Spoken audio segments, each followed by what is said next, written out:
The Radio Memories Network is brought to you in part by Liberated Syndication.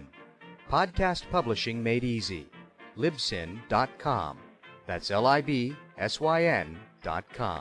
Course heading, Captain.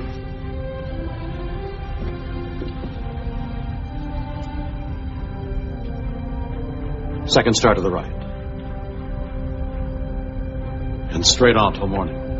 Space Heroes takes us on adventures of Earth-based space policemen who patrolled and explored the worlds of the solar system in the not-too-distant future. Our heroes fight for truth and justice while struggling with evil alien races. Join us as we continue the journey of those early space heroes who inspired us to dream and use our imaginations. Now to this week's Space Heroes journey into the vast unknown realm of space. In the year 1987, at the John F. Kennedy Space Center, NASA launched the last of America's deep space probes. The payload perched on the nose cone of the massive rocket was a one-man exploration vessel, Ranger 3.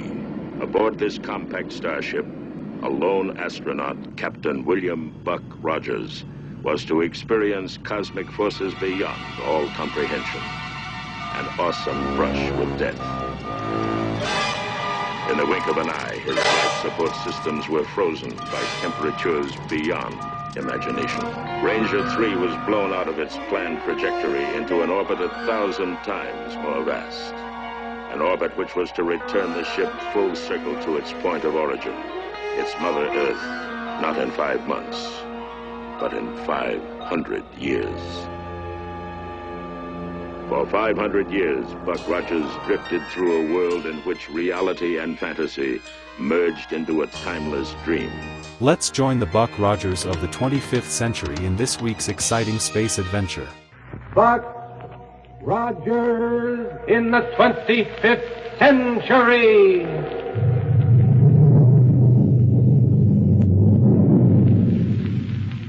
And the shower of silver dollars from Popsicle Pete's money box.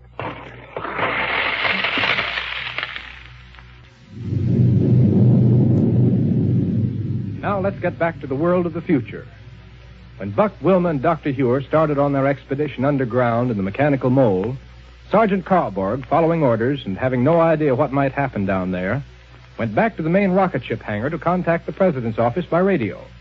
It's there that we find him now as we turn the dial that'll project us ahead in time. Here we go, 500 years into the future. Central Radio Bureau. Sergeant Karlberg calling Central Radio Bureau. Central Radio Bureau, Stratton speaking. Now listen, Stratton. I've got to get an important message through to the office of the President. Yes? Captain Rogers and Lieutenant Wilma and Dr. Huer have just took off on their expedition under the ground in the mechanical mole. Ain't that something? Yes, it certainly is. Did it sort of sudden, didn't they? Well, they didn't want a lot of people around who might have gotten burned by the big heat ray in the nose of that machine. Oh, I see. Well, I'll get that message. And you know, they took off in that big machine just as calm and collected as if it was nothing at all. Well, that's the way those folks are. I better get that message. Oh! Hey, what was that? I don't know. It knocked me right off my chair onto the floor. Some incoming rocket ship must have banged into the side of this hangar. What? Oh, there it goes again. I'll go out and see what it is. I'll call you back and tell you... No, wait a minute. But maybe a ship was cracked up out there. But if that's all it was, why should I feel it over here? I'm miles away from that spaceport of yours. You mean you felt it too? Well, like an earthquake. This whole building shook. No. Listen. Stratton. Yeah? What's the matter? Municipal spaceport? Calling municipal spaceport. Karlborg! Municipal spaceport. Yeah, Karlborg.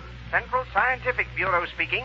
Our seismographs have just registered a tremendous subterranean explosion. I knew it. Approximately 2 miles under the surface of your main landing field. Hello? Captain Rogers. Hello? Calling Captain Rogers in the mechanical mole. Hello, Calling Karlborg. Captain Rogers. Karlborg. Dr. Huer. Hello, Scientific Bureau. Listen, hello? Rogers. This is Stratton, the Central Radio Bureau. Yes? Dr. Huer's mechanical mole is down there. What? The mechanical mole? Something must have happened to it. Good heavens. Is there any way of contacting it down there? Is it radio equipped? Oh, Karlborg's trying to get them now. Can you hear him? Karlborg. Sergeant Karlborg. Kill him, Howard. talk to me so I Sergeant can see what's happening. And down there under the ground, and the mechanical mole is blown up with them inside of it. Karlberg, did they take a straight course down into the ground? I don't know what they did. It's too late to save them now. They're killed. This is horrible. This is horrible. I should have ever let them get down there. That awful machine. It's a death machine. That's what it is. Yes, sir. It's There's only horrible one way to down reach that there. mechanical mole, or what's left of it, with a long-range disintegrator. Disintegrator? Yes, by blasting away a long shaft straight into the ground. But the sides of a shaft that deep will cave in. Call out the Rocket Fleet Emergency Squad. Have them circle the area we're going to disintegrate in order to hold back the sides of it with long-range, non-recoil energy projectors. Okay. I'll take care of notifying the President's office of what's happened from here. Yes, sir. Now go to it. No, wait. Yes? Order an interplanetary transport ship made ready and equipped with the most powerful gravity ray available. To pull them all up to the surface when you got a shaft down to it, eh? That's right. Now, get going. Right, sir. Rogers. Karlberg, Yeah, Sergeant Calvert Karlberg. speaking. have Yes, your ground crew erect standard framework number 3X5 directly above the spot where the mechanical mole descended immediately. Oh, what's the use of that? That's a disintegrator framework. The only possible chance we have of reaching the people trapped in that machine down there is by disintegrating our way down to them. It's too late. What? It exploded within minutes. It's too late. Do as I tell you. The sooner we can get that giant disintegrator going, the better our chance of saving them. Saving them. It's too late. I tell you, they're lost. They're lost down there. It's too late.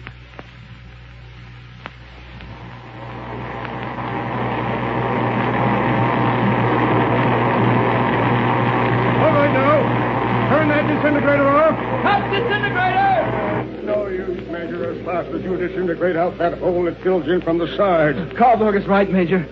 We've got less than half a mile down, and yet the force rays from the rocket fleet up above fail to keep the sides of that hole from falling in. And that mechanical mole is 2 miles down. The Science Bureau said so. But we've got to get down to that mole somehow. They may still be alive in it. We can only wall up the sides of that hole as it goes down. Take too long. Now listen. Yes, sir? A corpuscular repeller ray. It exerts a constant repelling force in all directions. By aiming it into the hole as we disintegrate our way down... Yes.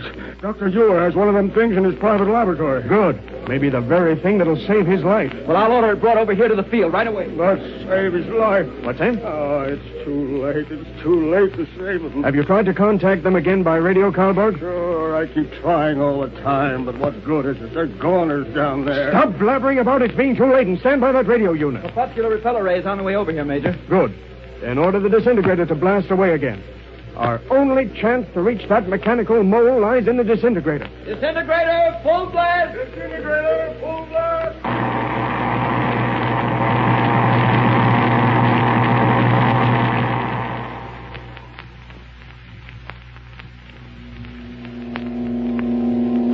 Corpuscular repeller ray is on the way over here, Major. Good. Then order the disintegrator to blast away again. Disintegrator. Our only chance to reach that mechanical mole lies in the disintegrator. Disintegrator, full blast! Disintegrator, full blast! Disintegrator. What did you say, Buck? Full blast. And keep Wait a it going minute. full Where are blast. we? Where are we? Buck, what's happened? I hear strange noises. Huh? The repeller ray in Listen to action. me, We can Buck. hold back the side. Dr. Hewer, Gas pocket. Explosion. but we're still in the mechanical mole. Now, wait a minute. We can't What's save wrong here? Thank goodness you've come to. Come to. Look. Now get that ray into position. They're all piled up on the control board. They're upside down. Dr. Hewer, are you all right? Sure, I'm all... We're still traveling. We're traveling straight downward. Cut off the power, Buck, if you can. Right, sir. Great day. Explosion in that gas pocket must have knocked us all out. But the power stayed on and the mole has kept digging its way down. Right over the spot we blasted Apparently, away. all right then. That's it. The explosion Now didn't wreck turn on the the machine. disintegrator. Right, sir. Thank goodness for that. Listen. What's that sound? It's coming through the radio unit. Sounds like a disintegrator. Seems to me I heard voices, too. A lot of funny voices buzzing around in my head. Me too. No wonder after the shock of that explosion. Well, thank heaven, all in one piece again. Cut disintegrator. Listen. Cut disintegrator. Those are real voices. They're what we've been hearing. And they've been coming to the radio unit, too. Oh, it's no use. Listen.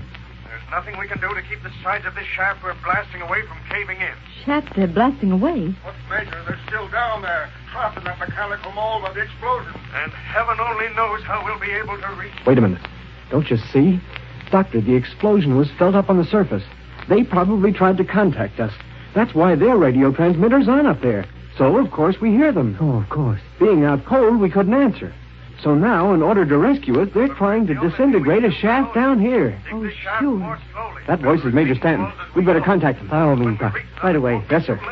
Calling Major Stanton.